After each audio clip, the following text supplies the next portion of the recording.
Hello साथीभाइहरू, के छ खबर? Welcome back to Rajan vlog है। तपाईँहरूलाई बाइक राइडरको विषयमा मैले भ्लगहरू बनाइराखेको छु। कस्तो लाग्छ है भन्नु होला। धेरै पछि चाहिँ भ्लग बनाएँ, फेरि पनि यसो एउटा सन्देश दिउँ, जानकारी दिउँ होइन भनेर यहाँ डेलिभरी छोड्न आएको थिएँ। डेलिभरी यो घरमा छोड्न गएको थिएँ। चार तलामा छोडेर अनि यहाँ राखेर यही हो बाइक स्कुटर मेरो डेलिभरी छोडेर एउटा जानकारी दिइहालौँ होइन। तपाईँहरूलाई पनि एउटा टिप्स हुन्छ, जानकारी दिइहालौँ भनेर म जानकारी दिन लागेको। अहिले रोमानियामा जति पनि बाइक राइडमा एकदमै धेरै नै मात्रामा मान्छेहरू आइरहेका छन्।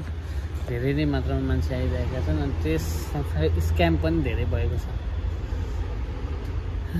एउटा स्क्याम त तपाईँको मेन पावरबाट 1000 युरो 1200 युरो स्यालेरी भनेर हाल्नु नै एउटा स्क्याम हो र मान्छेलाई भटाभट बोलाउनु नै स्क्याम छ। नेपालको मेन पावरबाट त्यहाँ एउटा एकदमै स्क्याम भइरहेको छ। त्यो चाहिँ स्क्याम हो है। मैले धेरै ठाउँमा देखेँ 8 घन्टा ड्युटी, खाना बस्न र 1200 युरो र 2 दिन छुट्टी भनेर राखेको डेटहरू देखेँ। त्यो चाहिँ एकदमै स्क्याम चलिरहेछ। त्यो स्क्याम चाहिँ तपाईँहरू नफस्नु होला। त्यो चाहिँ कदापि होइन।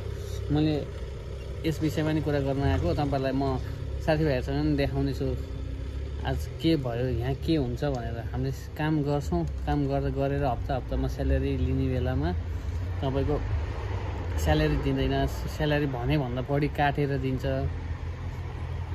होइन। अनि त्यस्तै समस्या एकदमै छ। मैले अहिलेसम्म 5 महिनामा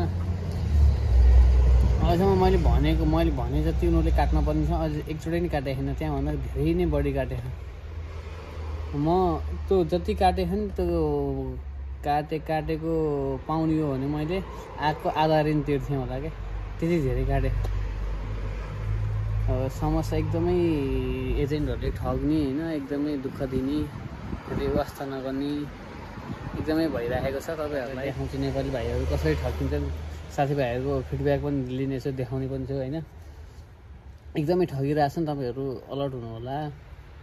एकदमै यहाँको एजेन्टहरूले एकदमै दुःख दिनेवाला चाहिँ समस्या चाहिँ अहिले एकदमै अधिक छ रोमानियामा। बाइक राइडरमा ठग्ने एजेन्टले एकदमै दुःख दिने समस्या छ। पैसा एजेन्टले कति काट्छ यहाँ आज तपाईँहरूलाई म देखाउने छु। हाम्रो 2जना साथीभाइहरू हुन्छ। स्वयं यो केस त मैले कतिचोटि भोगेको छु। अब भाइहरू त नयाँ अलि होइन। धेरै यहाँ समस्या दुःखहरू छ। बाइक राइडरमा त आउँदैन, आउनु होला। पैसा धेरै काटेर तपाईँको घर पठाउने पैसा पनि पुग्दैन। त्यस्तो हुन्छ। भाइ तिम्रो कति काट्यो? भाइ कति काट्यो पैसा? कति बनायो? मेरो 2200 मात्र होला। 2200 काट्यो। एक हप्तामा 2200 काट्यो। 3000 बनाउँदा जम्मा 6000 पायो। 3000 एक हप्तामा 3000 बनाएको थियो। 2200 काट्यो भने के कमाउनु? दुःख गरेर 12 घन्टा 12 घन्टा गरेको होइन। प्रत्येक एक हप्तामा 12 घन्टा 12 घन्टा। तिम्रो कति काट्यो भाइ? मेरो त अब जाने हो, म नेपाली जाने हो।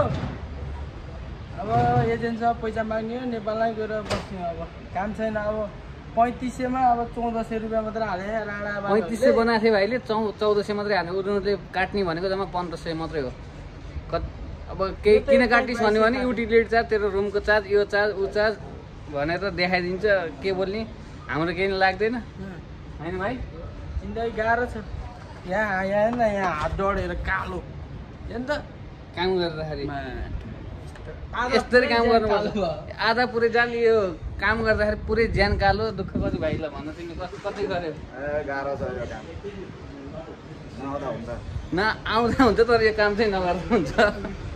गाह्रो छ। तपाईँहरूलाई यही जानकारी दिउँ, छोटो मिठो जानकारी दिउँ भनेर हो। आउँदाखेरि विचार गर्नु, स्क्याममा पर्नु होला। यो बाइक राइडमा यति पैसा छ, यति स्यालेरी छ भनेर चाहिँ नआउनु होला। स्क्याम मिठो जानकारी दिनको लागि मात्रै हो।